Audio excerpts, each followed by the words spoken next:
एक समय की बात है, एक छोटे से गांव में हरीभा नाम की एक वृद्धा रहती थी। हरीभा ने अकेले अपने 3 बेटों वीरू, धीरू और समीर को पाल पोस कर बड़ा किया था। उसके पति का देहांत तब हो गया था जब बच्चे बहुत छोटे थे।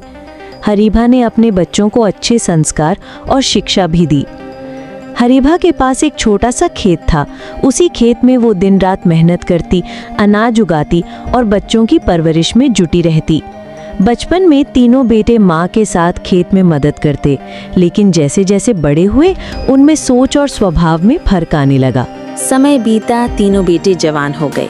हरीभा ने एक दिन सोचा कि अब वो बूढ़ी हो गई है, बेटों को उनकी जिम्मेदारियां सौंप देनी चाहिए।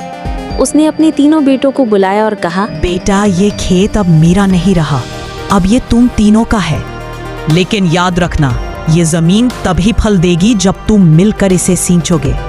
लड़ाई करोगे तो ये बंजर हो जाएगी। तीनों बेटों ने सिर झुका लिया, लेकिन मन में कुछ और ही चल रहा था। माँ, बंटवारा कर दो, मुझे मेरा हिस्सा चाहिए। अगर बंटवारा होगा तो हम दूर हो जाएंगे। उसने माँ की ओर देखा, उसकी आंखें नम थी।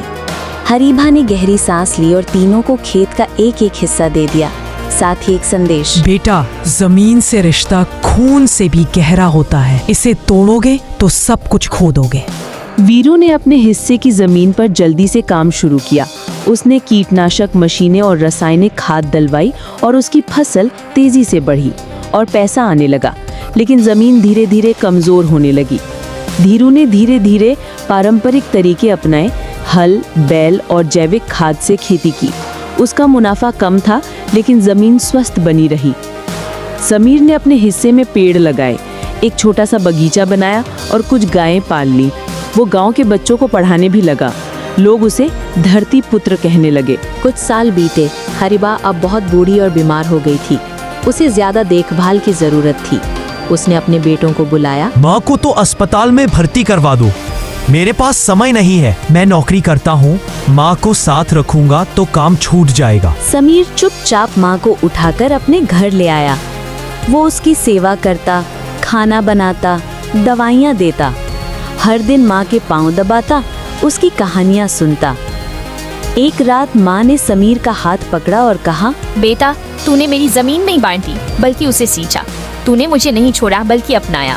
समीर की आंखों में आंसू आ गए। एक दिन गांव में भारी बारिश हुई। वीरू की जमीन की मिट्टी बह गई, उसकी फैक्ट्री बंद हो गई।